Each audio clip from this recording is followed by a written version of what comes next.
भी छुट्टी नहीं लेते। Did not matter in your right, you matter strategy में क्या है आपका।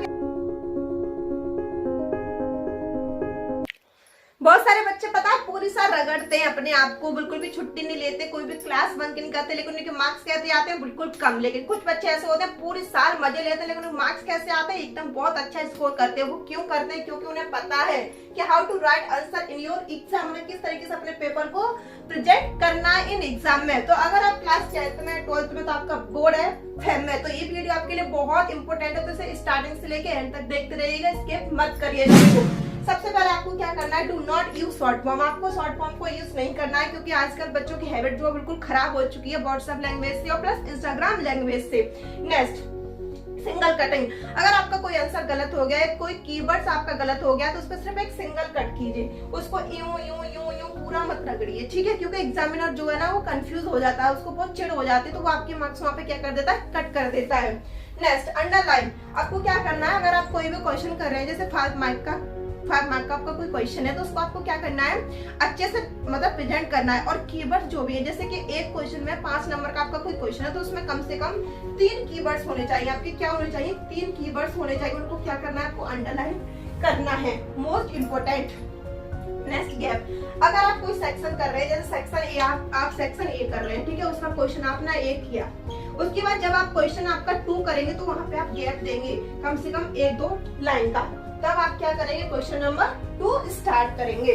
Next, numerical strategy. Numerical strategy में क्या है आपका, कि अगर आपको कोई भी जैसे फिजिक्स का पेपर है, केमिस्ट्री का या फिर आपका मैथ्स का पेपर है, तो सबसे इंपॉर्टेंट है कि आप उसका आंसर जो भी है, सपोज 10 सेंटीमीटर मैंने लिखा, उसको किसी का आंसर है, तो आप उसे बॉक्स में प्रेजेंट करेंगे, प्लस उसका जो यूनिट है वो बिल्कुल भी नहीं भूलेंगे, यूनिट लगाना, प्लस जो आंसर है उसको बॉक्स में करेंगे, उसके नीचे ANS डाल देंगे। ये मोस्ट इंपोर्टेंट है। Extra point. अगर आपका कोई क्वेश्चन है जो 3 मार्क्स है, 2 मार्क्स का, उसमें आपको पॉइंट लिखने हैं, तो जब भी आप पॉइंट्स में आंसर दे रहे हैं, तो हमेशा क्या करना है, अगर आपको 2 पॉइंट्स लिखने हैं तो 3 पॉइंट लिखिए या फिर 4 पॉइंट लिखिए। क्योंकि अगर ये वाला गलत है तो आपको ये कंसीडर हो जाएगा, और इसके मार्क्स मिल जाएंगे। अगर आप उतना ही लिखेंगे, तो अगर ये वाला गलत है तो आपको सिर्फ 1 नंबर मिलेगा, आपका 2 नंबर का जो क्वेश्चन था, ठीक है। Next, sequence.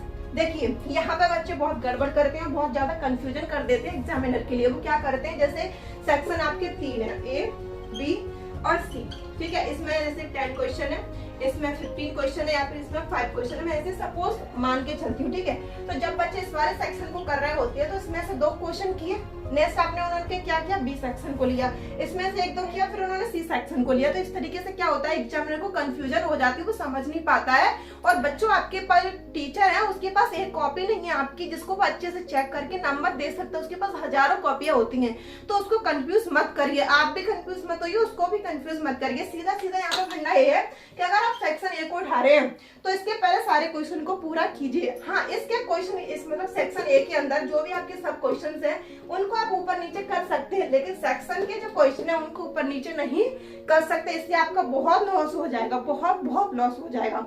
और ज्यादातर बच्चों के क्या क्वेश्चन होते हैं, देखो उनके क्वेश्चन होते हैं कि मैम जैसे कि 10 मिनट्स रह गए हैं, 2 लॉन्ग क्वेश्चन बचे हुए हैं, तो हम उनको कैसे मैनेज करें, उनका टाइम कैसे मैनेज करें। तो वहां पे मैं आपको एक चीज बताऊंगी, यहाँ पे आपको क्या करना है, फ्लो चार्ट के थ्रू क्या करना है, अपने क्वेश्चन को प्रेजेंट करना है। जैसे कि मैं आपको दिखा रही हूँ, देखिए इस तरीके से वहां पे आपको क्या करना है, फ्लो चार्ट बना दे। जैसे मैं एग्जांपल लेके चलती हूँ कि फ्रेंच रिवॉल्यूशन, ठीक है, फ्रेंच रिवॉल्यूशन तो वो क्यों हुआ था, तो यहाँ पे आपको फ्रेंच रिवॉल्यूशन डाल दें, उसके एडवांटेज, उसके डिसएडवांटेज, उसके कॉजेज और उसके बारे में थोड़ा सा और पॉइंट्स लिख देने हैं, ठीक है। तो यहाँ पे आप उन दोनों क्वेश्चन को 5-5 मिनट में कर सकते हैं, अगर आपके पास 10 मिनट्स बची है तो।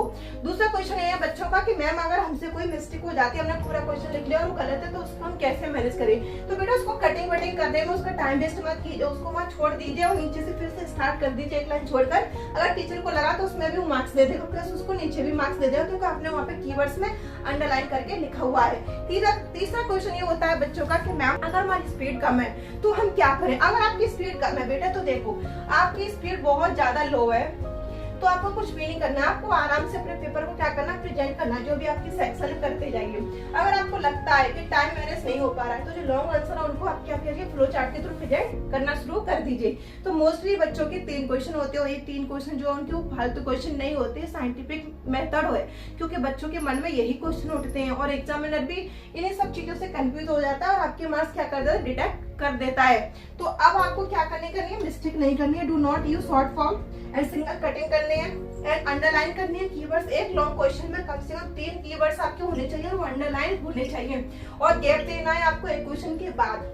न्यूमेरिकल स्ट्रेटजी आपको मैंने बता दी है कि आपको यूनिट्स नहीं भूलने हैं और ब्रैकेट में आपको आंसर लिखना है और एक्स्ट्रा पॉइंट लिख के चलने हैं, सीक्वेंस में चलना है। अगर टाइम को मैनेज नहीं कर पा रहे हैं तो जो क्वेश्चन बच्चे हैं आपकी वजह फ्लो चार्ट के आप थ्रू प्रेजेंट कर सकते हैं। और कोई भी क्वेश्चन अगर आपका छूट रहा है तो भी आप फ्लो चार्ट के थ्रू कर सकते हैं। और अगर आपको लग रहा है कि हमारी राइटिंग खराब है, हम अच्छा प्रेजेंटेशन नहीं कर पाते, तो doesn't matter, did not matter in your writing in exam. आपकी राइटिंग जो मैटर नहीं करती एग्जाम में, बस टीचर को समझ में आना चाहिए, खुद को समझ में आना चाहिए। बच्चों राइटिंग मैटर नहीं करती, सिर्फ आपका मैटर करता है। जो आप मटेरियल लिख रहे हैं वो मैटर करता है। तो आप अच्छे से इन सारे पॉइंट्स पर फोकस कीजिए कि मुझे किस तरीके से अपने कॉपी को प्रेजेंट करना है एग्जाम में, ठीक है। और क्या क्या मैं भूल करता हूँ वो सारी मुझे नहीं करनी है और अपनी कॉपी को अच्छे से करना है। और टाइम नहीं मैनेज हो रहा तो किस तरीके से करना है और क्या क्या गलतियां नहीं करनी है। और अच्छे से आप अपना क्या कीजिए, रिविजन कीजिए, अपनी प्रिपरेशन कीजिए। तो for all the best your fight. आज के लिए इतना ही, मिलते हैं किसी न्यू वीडियो में। अगर आपको किसी में भी डाउट है तो आप इसको कमेंट कर सकते हैं, मैं आपका उस पर कमेंट पर रिप्लाई दूंगी और प्लस आपके लिए सेपरेट वीडियो लेके आऊंगी। तो all the best for your fight.